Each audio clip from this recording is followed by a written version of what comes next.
ఆవేశపడమాకన్నా కొంచెం ఓపిక పట్టు. పాపం ఉమాదేవి పెద్ద కోరికేం కోరినాది. చాలా కాలం తర్వాత ఆ ఇంట్లో శుభకార్యం జరుగుతా ఉండాది. పాపం పోయిరాని.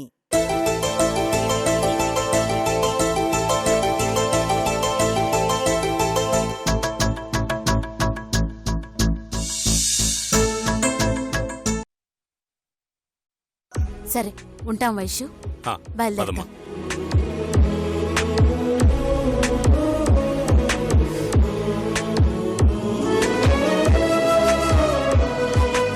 నేను వెళ్ళొస్తాను.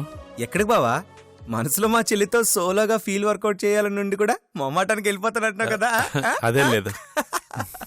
సరే బావా, మీరిద్దరు మాట్లాడుకుంటూ ఉండండి. బాయ్.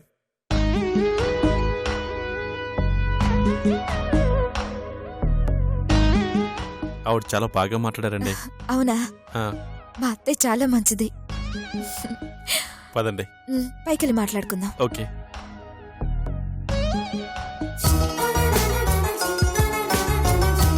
చిచ్చి ఊళ్ళో అలలే ఇదిగో చూడు చూడు చూడు చూడు. నవ్వమ్మా.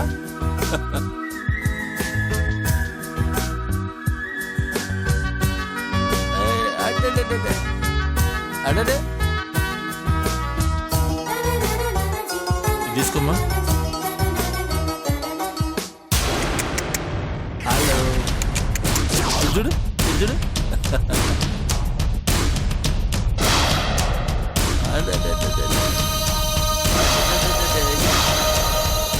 ఆడనే అయిపోయినా వెన్సునందా రా. ఏమి లేదండి, మీరు కత్తి పట్టుకోవడం చూశాను. ఇప్పుడు ఇలా బొమ్మల్ని పట్టుకుని పాపను ఆడించడం చూస్తూ ఉంటే కొత్తగా ఉంది.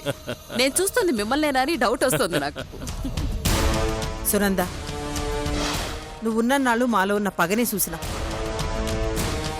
అప్పుడు మా ప్రేమను చూపించే మనుషులు మాతో లేరు. అందుకే ప్రేమను చూపించే సందర్భమే రాలేదు. అదొచ్చే సమయానికి నువ్వు మాతో లేవు.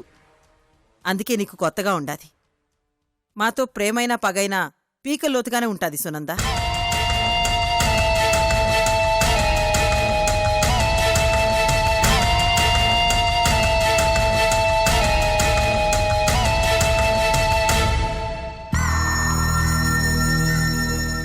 పోయిపోయి నా శత్రువు కూతురు మీద ప్రేమను పెంచుకున్నావేంటే?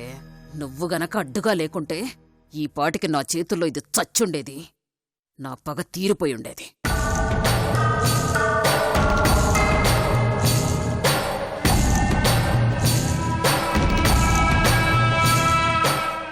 ఏంది సునంద అట్టా సుత్తాండావు? పాపకి దిష్టి తగులుతాది. అబ్బో, పాప మీద ఎదుటి వాళ్ళ చూపు కూడా పండివ్వకుండా చూసుకుంటున్నారనమాట. మరి ఏమనుకుంటుండావు? పాపంటే నాకు ప్రాణం.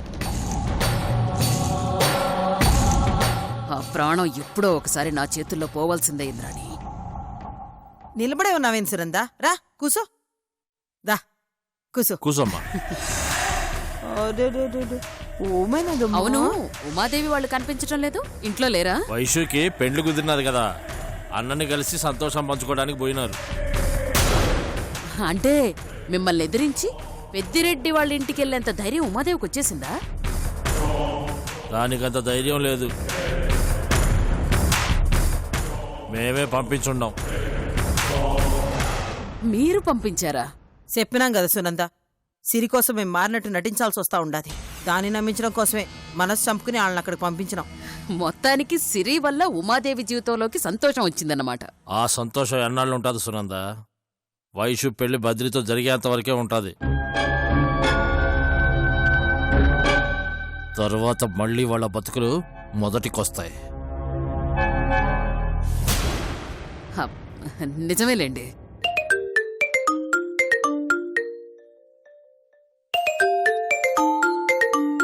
హలో.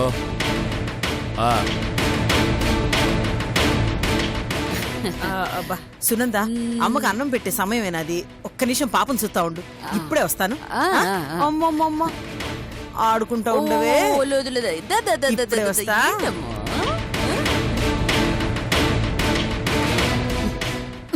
ఏంటి నా చేతుల్లో నుంచి తప్పించుకున్నానని ఎగతాళి చేస్తున్నావా?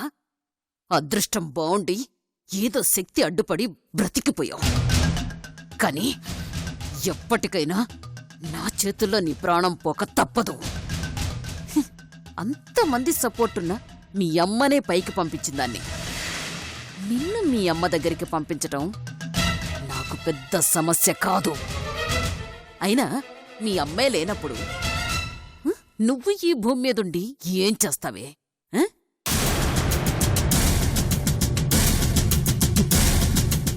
వెళ్ళిపో, హ్యాపీగా వెళ్ళిపో, చచ్చిపో.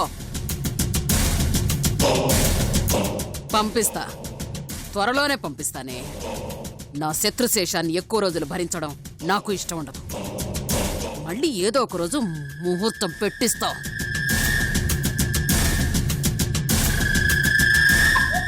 నీ అంతు చూస్తానే. ఎడవే, ఇంకా ఏడు, బాగా ఏడు. నీ ఏడుపు నా చెవుల్లో మోగుతుంటే నిన్ను చంపాలన్న కసి నాలో ఇంకా ఇంకా పెరుగుతుంది. ఏయ్, ఎడవే, ఇంకా ఎడవే. ఏయ్, లేదమ్మా, లేదు. ఏంటమ్మా, ఎందుకు ఏడుస్తున్నావు తల్లి? ఓమనదే ఓమనది ఎందుకు ఏడుస్తుంది బంగారు తల్లి? ఆకలేస్తుందేమోనండి. అమ్మమ్మా, ఆకలేసినది.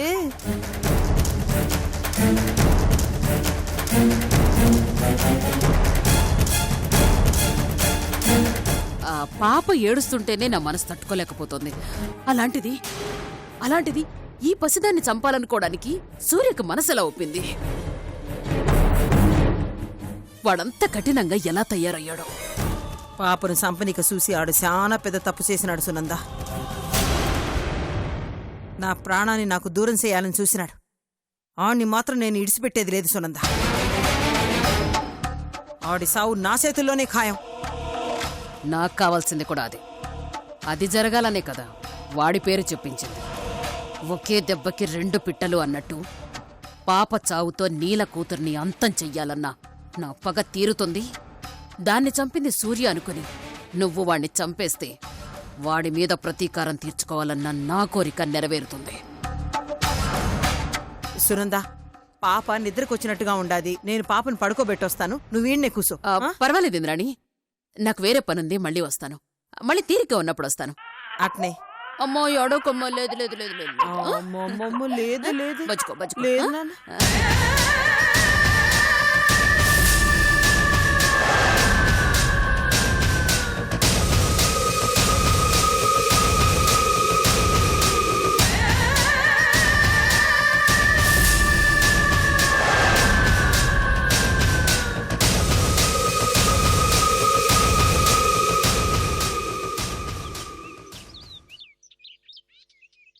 పెద్దిరెడ్డి గారిని కలిసి ఆ బద్రి విషయం చెప్పాలా, వాడి పని పట్టాలా?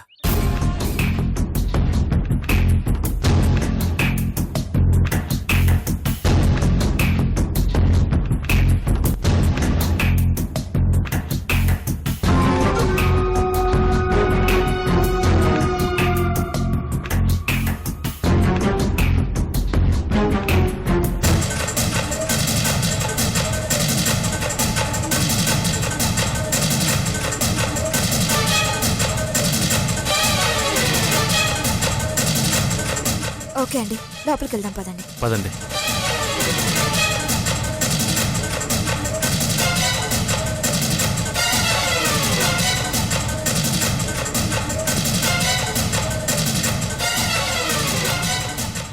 నమస్తే సార్. నమస్తే. ఎవరు? నా పేరు భగవాన్ సార్. నేను కర్నూలు జనతానగర్లో ఉంటాను. రాప్పా, కూసో.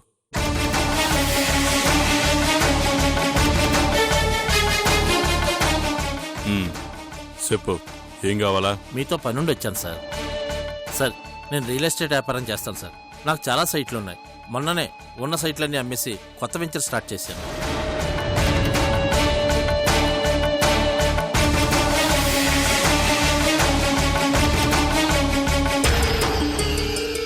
కానీ నా కంపెనీని ఓ దుర్మార్గుడు బలవంతంగా తన పేరు మీద రాయించుకున్నాడు సార్.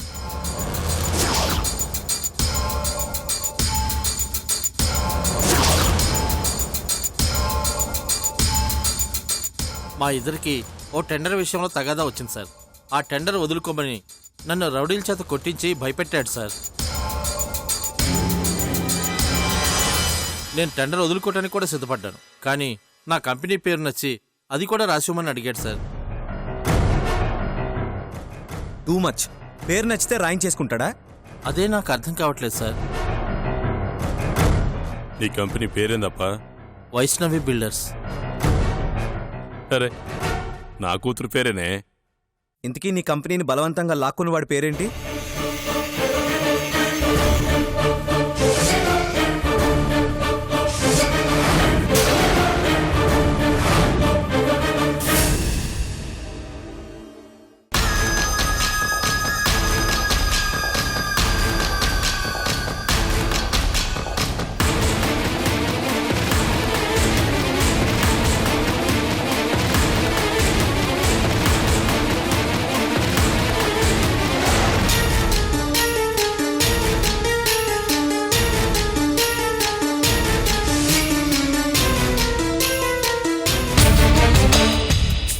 చెప్పండి, వాడి పేరేంది?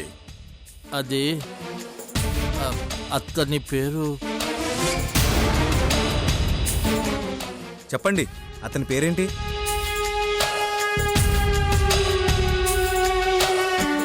అది అది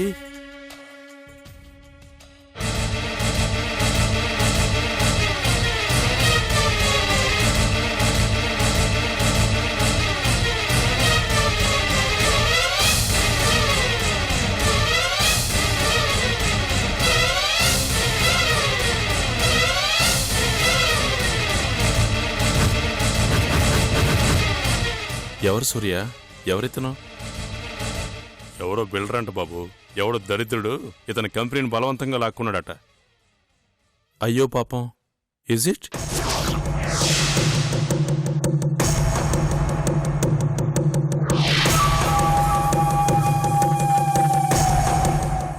కంగారు పడకండి, చెప్పండి అతని పేరేంటి?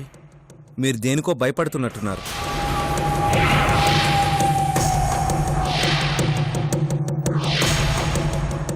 అవును, నాకు అలాగే అనిపిస్తుంది సూర్య. ఏమయ్యా, సహాయం ఆడడానికి వచ్చి సంకోచిస్తావెందుకు? ఇతను నా కాబోయే అల్లుడు.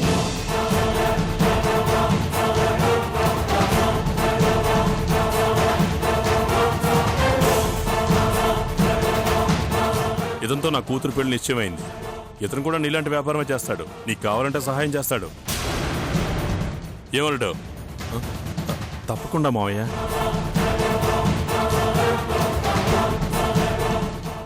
అవును, మీ కంపెనీ పేరేంటి?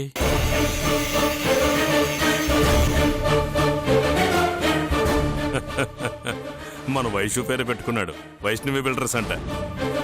అయితే ఇంకే, తప్పకుండా హెల్ప్ చేస్తాను.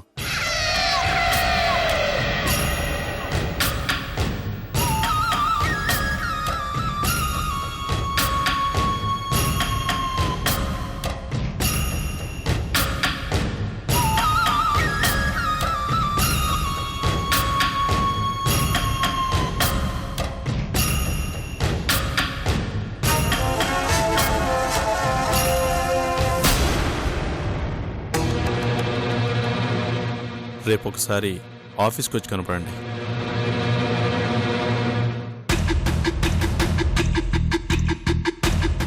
సరే, ఇంతకీ ఆ ఏదో పేరేంటో చెప్పలేదు.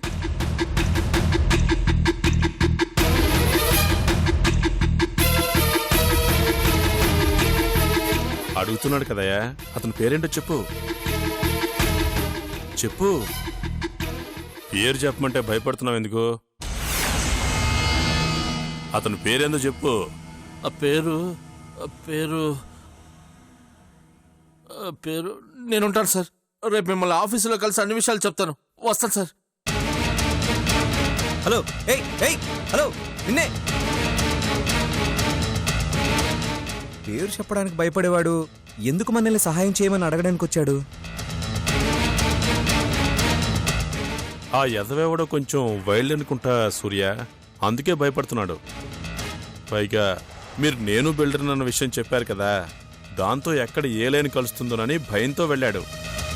నాకు తెలిసి రేపు కూడా అతను నా ఆఫీస్కి వస్తాడని నమ్మకం లేదు. ఈ రియల్ ఎస్టేట్ అంతా అంతే మావయ్య. కాంపిటీషన్లో చాలా మంది చాలా అడ్డదారులు తొక్కుతారు. నేను అలా కాదనుకోండి, కానీ అందరూ నాలాగే ఉండరు. వస్తాను మావయ్య. బాయ్ సూర్య. బాయ్. బాయ్ వైషు.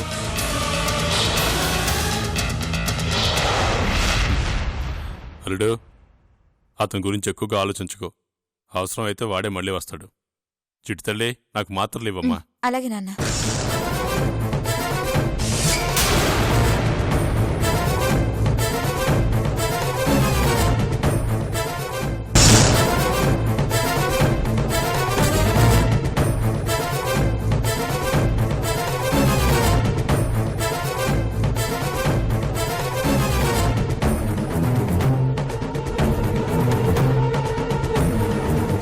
ప్రియా, ప్రియా, ప్రియా, ప్రియా, త్వరగా త్వరగా బయలుదేరాలి. లే లే, త్వరగా సర్దాయి. ఏమైందండి?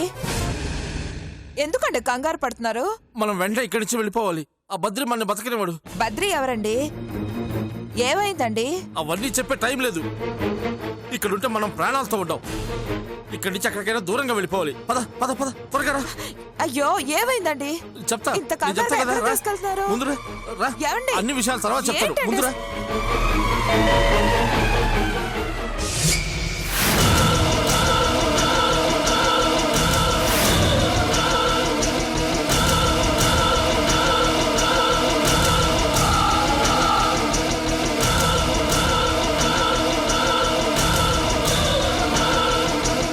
కొన్ని చంపేస్తారు, చంపేస్తారు. అయ్యో ఏమైందండి? వచ్చింది ఎవరు?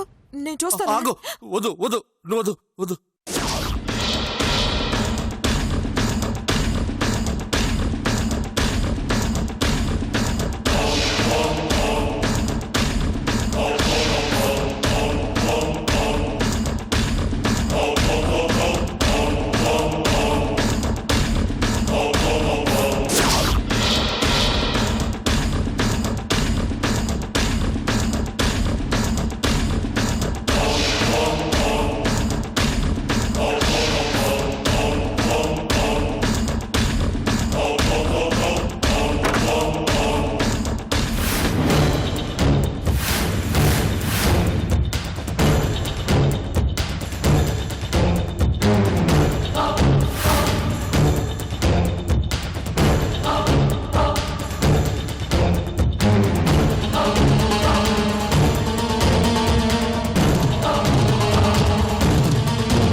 ఇల్లు వదిలి వెళ్ళిపోతున్నావంటే నువ్వు భయపడుతున్నావని అర్థం. కానీ భయపడుతున్నది ఎవరికో అర్థం కావట్లేదు. అది తెలుసుకోవడానికే వచ్చాను. నన్ను ఎవరు భయపెట్టలేదు. అర్జెంటు పని మీద ఊరు వెళ్తున్నాను అంతే. అబద్ధం చెప్పకు. నేను అన్నీ గమనించాను. నీకున్న సమస్యని చెప్పుకోవడానికి మా మావయ్య దగ్గరకొచ్చావు. కానీ ఆ బద్రీని చూడగానే నీ మాట తడబడింది, ఒళ్ళు వణికింది, మనసులో ఏదో భయం మొదలైంది. ఎందుకు అతన్ని చూడగానే అలా అయిపోయావు? అతనికి నీకు ఏంటి సంబంధం? నీకు సమస్య వచ్చింది అతని వల్లే కదా? చెప్పు. నువ్వు భయపడాల్సిన పని లేదు. నిజం చెప్తే నీకండగా నేనుంటాను. నీ సమస్యని నేను తీరుస్తాను. చెప్పు, అతను చూసి నువ్వెందుకు భయపడ్డావు?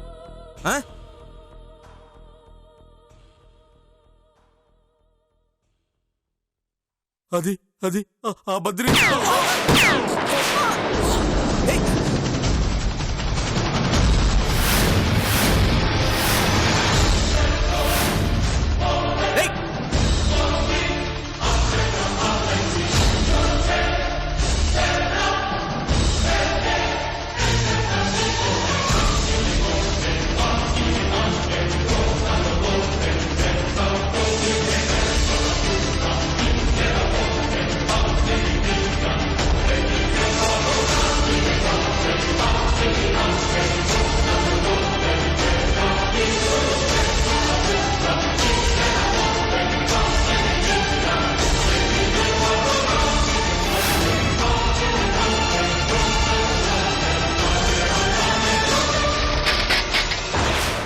అయ్యో సారీ బాబు ఏంటయ్యా సారీ చూసుకునే పని లేదా?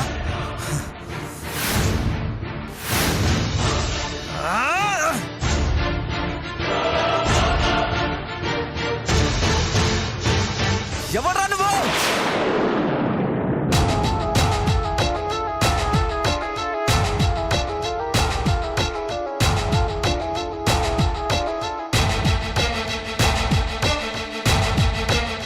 చెప్పండి, అతని పేరేంటి?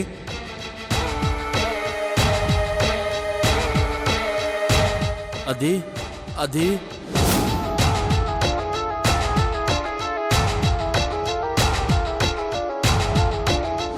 ఇతను నా కాబోయే అల్లుడు.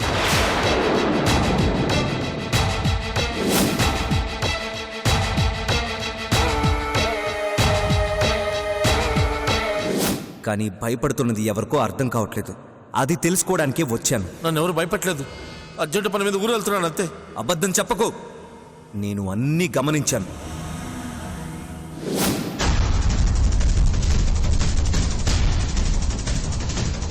అది అది ఆ బద్రి